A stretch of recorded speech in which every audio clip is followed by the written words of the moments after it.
বুয়েট ভর্তি পরীক্ষায় ফার্স্ট হওয়া, এটা তো একটা স্বপ্ন, তাই না? আজকে আমরা ঠিক এই স্বপ্নটাকে সত্যি করা একজনের গল্প শুনব, রাধান রিধভি আকিফ। চলো দেখি তার এই অবিশ্বাস্য সফলতার পেছনে ব্লুপ্রিন্টটা আসলে কি ছিল।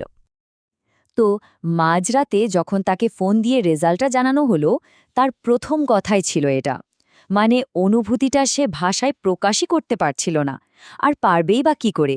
এটা তো প্রায় ২ বছরের সাধনার ফল। কিন্তু প্রশ্নটা হলো, এর সাফল্যের চূড়া, সেখানে পৌঁছনোর রাস্তাটা ঠিক কেমন ছিল? তো চলো আকিফের এই সাফল্যের রহস্যটা আমরা একটু বোঝার চেষ্টা করি। তার পুরো জার্নিটাকে আমরা এই ৫টা ভাগে ভাগ করে দেখব। গল্পটা শুরু কিন্তু কোনো কোচিং ক্লাসে বা পড়ার টেবিলে না, শুরুটা হয়েছিল মাঝরাতে। আকিফ তো ধরেই নিয়েছিল যে না, আজকে আর রেজাল্ট দিবে না, তাই সে ঘুমিয়ে পড়েছিল।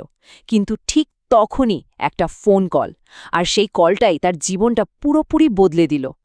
কিন্তু এই যে বিশাল সাফল্য, এই স্বপ্নটা তো আর একদিনে দেখা নয়, তাই না? এর ভিত্তিটা তৈরি হয়েছিল অনেক অনেক আগে, যখন সে ক্লাস 9-এ পড়ত, তখন নেওয়া ছোট্ট একটা সিদ্ধান্ত থেকে। এই টাইমলাইনটা একটু খেয়াল করো। ক্লাস 9-এই টার্গেট ফিক্সড ইঞ্জিনিয়ারিং।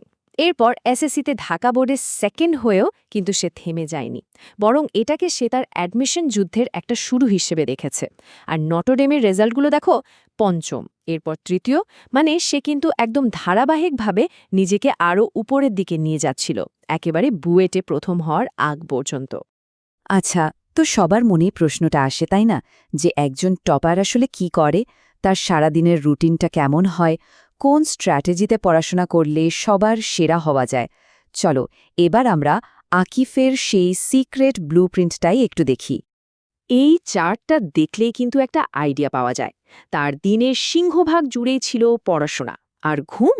ফার্স্ট ইয়ারে সে দিনে ঘুমাতো মাত্র ৫ ঘন্টা, রাতে ৩ ঘন্টা আর দুপুরে ২ ঘন্টা।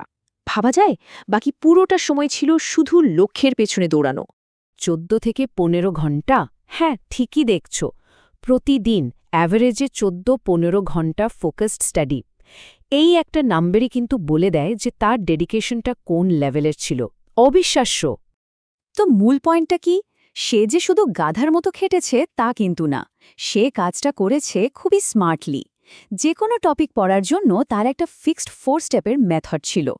সবার আগে বেসিক ক্লিয়ার করা, তারপর মেন বইটা একদম ঝালিয়ে ফেলা, এরপর টেস্ট পেপার সলভ করে নিজেকে পরীক্ষা করা, আর সবশেষে কোয়েশ্চেন ব্যাংক সলভ করে ফাইনাল টাচ দেওয়া। যেমন ধরো ম্যাথের কথা, এখানে তার স্ট্র্যাটেজিটা ছিল খুব পরিষ্কার। প্রথমে দেশি বই, মানে কেতাব স্যার বা রূপন্তীর বই দিয়ে বেসিকটা একদম সলিড করে নেওয়া।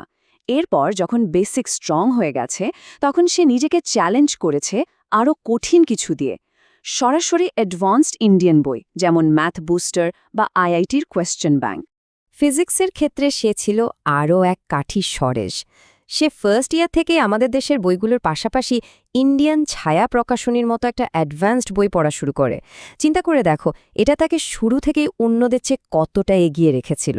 পরে তো তার লিস্টে এইচ.সি. ভার্মার মতো বইও যোগ হয়েছে। আর কেমিস্ট্রির জন্য তার মেইন ফোকাস ছিল হাজারি আর গুহ স্যারের বই। কিন্তু অর্গানিক কেমিস্ট্রির মতো একটা কঠিন বিষয়ের জন্য সে কিন্তু শুধু একটা বইয়ের উপর ভরসা করেনি। সে যেটা করেছে সেটা হলো বিভিন্ন ভালো ভালো বই আর নোট থেকে সেরা অংশগুলো নিয়ে নিজের জন্য একটা কম্বাইন্ড নোট বানিয়ে ফেলেছিল। মানে নিজের মাস্টার রিসোর্স নিজেই তৈরি করেছে। এখন একটা প্রশ্ন আসতেই পারে যে এত এত বই, বিশেষ করে অ্যাডভান্সড ইন্ডিয়ান বই পড়া, এই অমানসিক পরিশ্রম করা, এটা কি সবার জন্যই দরকার? মজার ব্যাপার হলো আকিফ নিজেই বলেছে না, দরকার নেই। আসলে তোমার লক্ষ্যটা কি তার উপরে নির্ভর করবে তোমার পথটা কেমন হবে। এই স্লাইডটা এই ব্যাপারটাই খুব সুন্দরভাবে বুঝিয়ে দিচ্ছে। দেখো, এখানে দুটো আলাদা লক্ষ্যের জন্য দুটো আলাদা পথের কথা বলা আছে। তোমার লক্ষ্য যদি হয় শুধু চান্স পাওয়া, তাহলে কোচিং যা পড়াচ্ছে আর তোমার নিজের কঠোর পরিশ্রম, এটুকুই যথেষ্ট। কিন্তু তোমার লক্ষ্য যদি হয় টপ র্যাঙ্কে থাকা, তাহলে ওই চেষ্টার সাথে আরও এক্সট্রা কিছু যোগ করতে হবে। আর সেই এক্সট্রা জিনিসটাই হলো এই অ্যাডভান্সড বই আর কোয়েশ্চেন ব্যাংক। আচ্ছা, এই যে টানা 2-2.5 বছর ধরে দিনের পর দিন এমন খাটুনি, এই মোটিভেশনটা, এই শক্তিটা আসে কোথা থেকে? যখন পড়তে ইচ্ছে করে না, যখন মনে হয় আর পারছি না, তখন কোন জিনিসটা তাকে আবারও টেবিলে ফিরিয়ে আনত? আকিফ নিজেই এর উত্তর দিয়েছে।